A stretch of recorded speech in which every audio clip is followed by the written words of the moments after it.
Ladies and gentlemen, welcome back to the SmarkTank Revolution, where we always kick out at 2. I am once again your solo host, Joey freaking Business. That's right. Tonight, no moniker, just my name. And it's all in the names tonight. The big names is why you come to see these shows. And I had just stepped out of the Showcase Cinemas here in Randolph, Massachusetts, witnessing the closure of AEW All Out 2022. And like usual, AEW packs their shows from top to bottom, albeit they are a little bit long in length. And when I say a little bit long, I mean really long in length.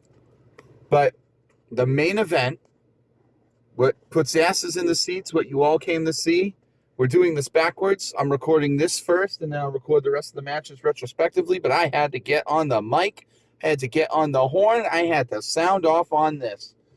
It was the hometown hero, the revered C.M Punk versus the now undisputed AEW World Heavyweight Champion, Jon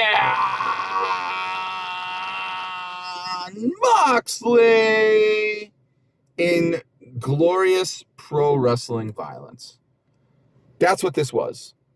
Start to finish, glorious pro wrestling violence. And when they said it was going to be a 60-minute time limit, I knew that I was in for something. I knew something was going to go into effect here. And I was right. That something occurred. It was as to just say JR, it's still a phrase, if I could, a barn burner. Now, the story was, is Punk's foot surgically repaired? Is it still weak? Is Moxley going to be a shark? Is he going to attack it? Is it going to give out on him? Yes to all those questions. But it didn't matter. Because what they did was they roundabout and turnabout is fair play. They basically reenacted the Dynamite scenario that they just had 11 days ago. But this time, Punk was going for the quick win. Jon Moxley got a little too cocky, got stunned by Punk with the bad foot, meaning he could put all his weight on it. He got a little stunned, and Punk threw him in to go to sleep. It was like 2.99999. It was probably one of the closest kickouts I've ever seen. Well done by both men to make that work without having a botchamania moment. And from there on, shit just hit the fan. It got really, really gritty. Jon Moxley just started getting, instead of focusing on the crowd and taunting them, he just started getting more pissed off. With every assault and every survival Punk made, Jon Moxley got more and more pissed off. He got more and more enraged. And he was just like a shark, and he just went for that blood. So much so, he busted Punk wide open on the ring post. And I gotta tell you, I love both men, but Punk is my heart. Now, he's not the perfect guy. He might be a bit of a dick in real life outside the ring, but there's no one in this era of wrestling that, to me, is the composite that CM Punk is. Roman Reigns is a superstar, a spectacle. He's a phenomenon. He is on a roll that's unprecedented. I said that word again. But CM Punk is just, when you see him in Chicago, it's magical. I mean, the crowd was loud and hype all night, but there was nothing compared to the main event energy that they had tonight with CM Punk. I mean, his name chants didn't stop through most of the match. It was phenomenal. The match itself, take out the ambience, take out the Chicago crowd, take out the backstory, was serviceable. But irregardless of that service, sometimes that's all you need. It told the story. It was a good back and forth. It was really well done. And, both men sold it, majestically. They just did a great job. Jon Moxley, though, as much as I was saying how much I love him, has got to be the craziest motherfucker in this era of COVID, because he got Punk's blood all over his palm and just, he straight downed that shit off his hand. I mean, for the rest of the match, his chin was all blood. I mean, the guy's a fucking vampire. He loves violence. He loves blood. And that works great. But man, Mox, stop licking people's blood, man. It's gonna backfire on you. I know Punk is straight edge and all, but you don't know what else. So you got to be careful in this day. You got a wife. You got a beautiful kid. You got to chill out, man. But I want to see you around for a long time. That being said, I mean, he just kept going at it. He was opening the wound. He was Mike Tysoning that thing. He was biting the wound. He was tearing at it with his fingernails. He was elbow striking it, the point of the elbows. Punk worried me a little bit during the match because he was holding his elbow an awful lot and checking on his elbow. It looked like he took a bad bump in the beginning of the match. And I'm like, God, I hope it's not another injury. But they told the story of his foot. Moxley kept going for the foot. It kept getting more and more violent. It was getting better and better.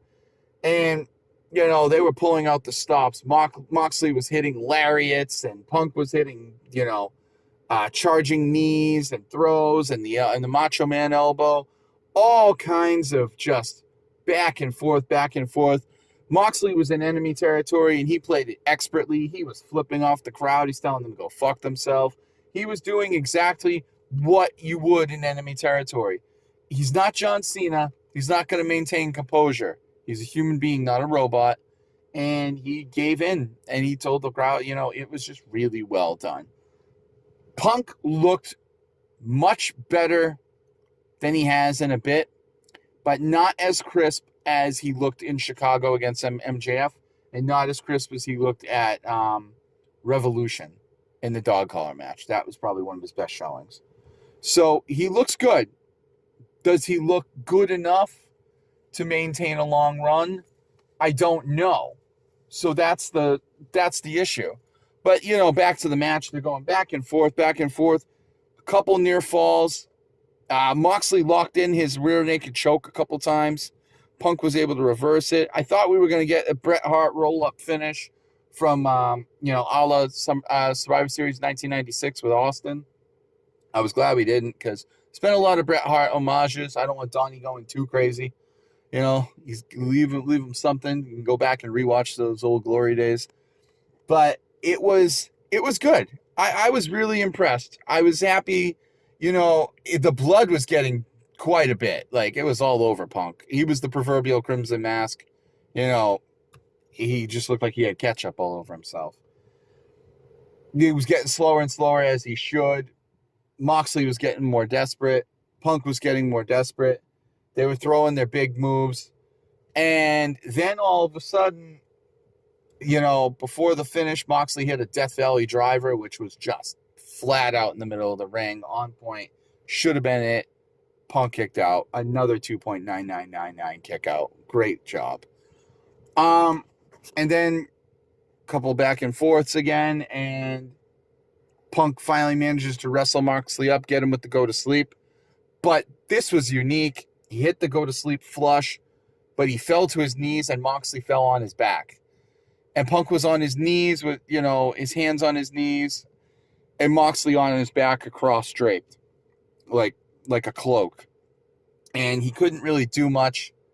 And then it was, can Punk get him up again? And Punk struggled to his knees after some wrong camera angles. And Punk got him up for the exclamation point. Wham, go to sleep. 1, 2, 3. And your new, undisputed, deserving, returning AEW champion, C.M Punk. And God, I couldn't be happier. But I got happier 3 seconds later. Because as soon as Punk was celebrating in the ring, he raised the title and the screen faded to black. And it faded to black with a grainy television type style. And then you got a voicemail. And at first you couldn't make out the voice. And then the voicemail was from Tony Khan. And Tony Khan was saying in a voiceover, listen, I know you've had a longer than expected absence.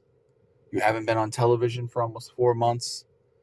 I don't like our situation, but I'm willing to let bygones be bygones. For the sake of the fans, I'm willing to let things go. I will throw you in the Joker match, and you can go in the all out ladder match for the a championship title. And he's like, I'll make you the Joker. No one has to know it's you, and I will let you see where it goes. And I will also pay you X amount of dollars. They bleeped it out, but I believe it was supposed to be $1 million. That's what I'm guessing. And then all of a sudden, you saw the Joker backstage, and he put in the mask, and he put his finger to his lips, and said shh, and then turned around, back facing the camera, pulled it off, and it was the unmistakable haircut of a certain missing superstar that we have all been clamoring for. And then they played ROH footage of CM Punk saying the greatest trick the devil ever did was show him to make people think he didn't exist. And he said, and make no mistake, I am the devil. And then he turned around and it was MJ fucking F. Donnie, I called it. Don't you ever doubt me again. And it was MJF. And the crowd went from CM Punk to MJF chants hard as he stood at the camera and he was backstage. And then he said, and make no mistake, I am the devil and the devil is back. And he walked out and threw the scarf over the Joker outfit. And he came out with the gloves and the scarf. And he just stared daggers at Punk in the ring. And he just soaked up the crowd. But the crowd was in his court. And everyone was stoked. I almost came out of my seat.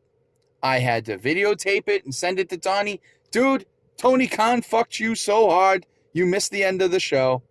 But it was amazing. And it was the exact thing that they needed to do. Because let's face it, folks, WWE has been stepping their game up under Triple H. And the product is getting so much better. And now Tony Khan's got to compete. And compete he will. Because MJF is ratings. And if they're smart, yeah, I said this before, Punk isn't meant to have a long title run. This time around, his role is to put over the right guy.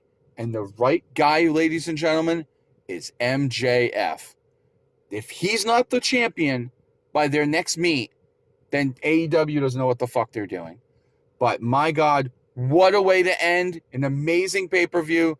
Anyone who was starting to get sleepy-eyed woke the hell up. I sure did. Donnie always says, well, the hallmark of a pay-per-view is making you tune into Raw or SmackDown or Dynamite. And I sure as shit cannot wait for Dynamite. What do I give this match? Well, it was a 3 count to begin with, but because of the end, it gets a SmarkTank Revolutionary Joey Business endorsed 4 count. That's right, a 4 count. That's how good it was. And now, I, like this show, am all out.